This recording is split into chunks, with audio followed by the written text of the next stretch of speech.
बहुत समय पहले की बात है। एक गांव में एक गरीब किसान रहता था। वह अपनी गरीबी और दुख की वजह से हरदम परेशान रहता था। किसी व्यक्ति ने उसे बताया कि अपने दुखों के समाधान के लिए गौतम बुद्ध के पास जाओ, वह तुम्हारे सभी दुखों का निवारण कर देंगे। यह सुनकर वह आदमी भगवान बुद्ध के शरण में चल पड़ा।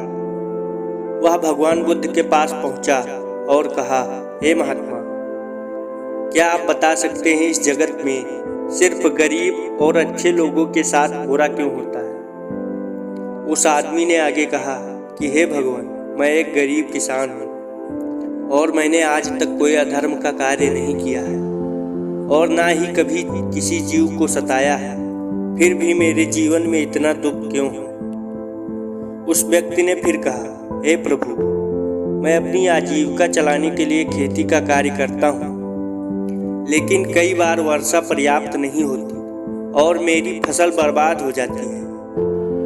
किसान ने आगे कहा कि मेरी पत्नी और 2 बच्चे भी हैं, मैं उनसे बहुत प्रेम करता हूँ, लेकिन कभी कभी मेरी पत्नी मुझको बहुत परेशान करती है, जिससे उसे लगता है कि मैं उससे बहुत ऊब चुका हूँ और मुझे लगता है कि अगर वह मेरे जीवन में नहीं होती तो बहुत अच्छा होता।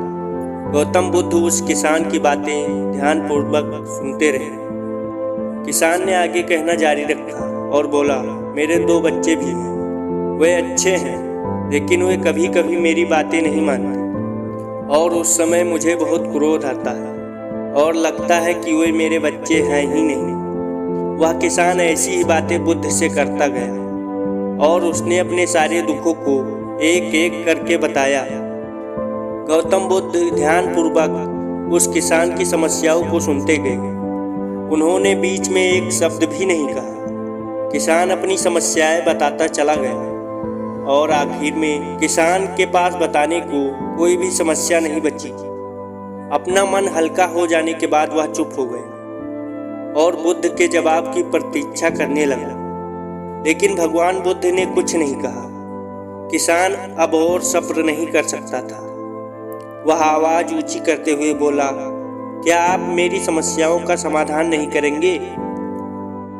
मैं तुम्हारी कोई सहायता नहीं कर सकता, बुद्ध ने उत्तर दिया। किसान को अपने कानों पर यकीन नहीं हुआ। ये आप क्या कह रहे हैं? लोग तो बोलते हैं कि आप सभी के दुखों का निवारण कर देते हैं, तो क्या आप मेरे दुखों का समाधान नहीं करेंगे?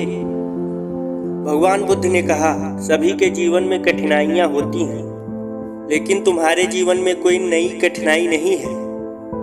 ये कठिनाइयां तो सभी के जीवन में आती जाती हैं।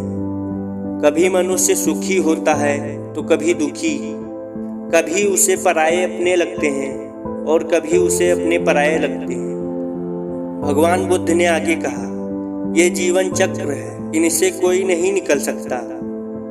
वास्तविकता में हमारा जीवन कठिनाइयों से भरा हुआ है।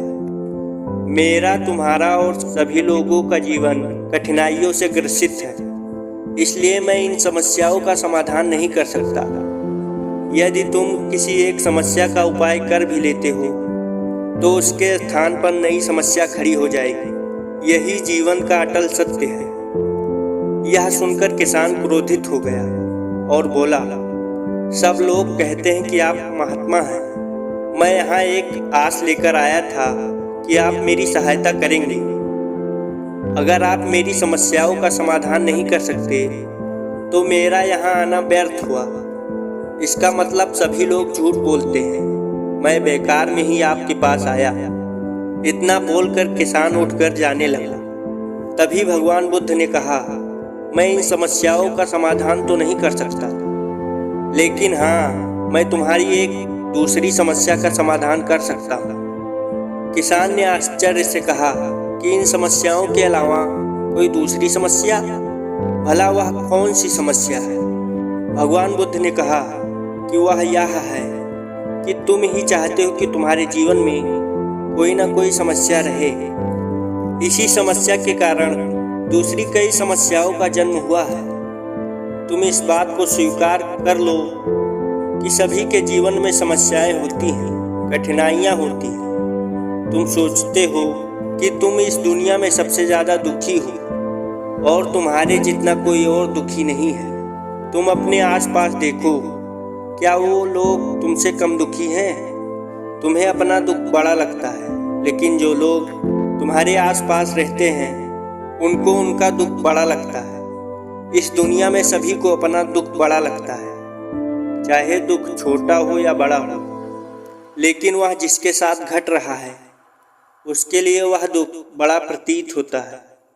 अगर तुम ध्यानपूर्वक देखोगे तो समझ पाओगे कि यह जीवन सुख दुख से भरा हुआ है। इसको तुम कभी नहीं बदल सकते हो, लेकिन हाँ, तुम सुख दुख के ऊपर जरूर उठ सकते हो और यही तुम्हारे लिए संभव है। सुख और दुख को हम आने से नहीं रोक सकते, लेकिन सुख और दुख का हम पर कोई प्रभाव न पड़े ऐसी व्यवस्था की जा सकती है। और इसकी शुरुआत इस बात को समझने से शुरू होती है कि हम कुछ भी कर लें, जीवन में सुख दुख आना ही आना है, लेकिन हमें उनसे विचलित नहीं होना चाहिए। इसलिए आज से तुम यह सोचना छोड़ दो कि तुम्हारे जीवन में सुख या दुख है, और तब तुम अपने जीवन में आने वाले सुख दुख को अपने अंदर समा सकोगे। और आज से तुम यह चाहना छोड़ दो कि तुम्हारे जीवन में कोई समस्या ही ना आए, और तब तुम जीवन में आने वाले सुख दुख को स्वयं में समा सकोगे। तूफान के मध्य में भी तुम शांत रह सकोगे और खुशियों के शोर में भी संतुलित रह पाओगे। किसान भगवान बुद्ध के चरणों में गिर पड़ा। अब वह समझ चुका था कि अब उसे अपने जीवन में क्या करना है।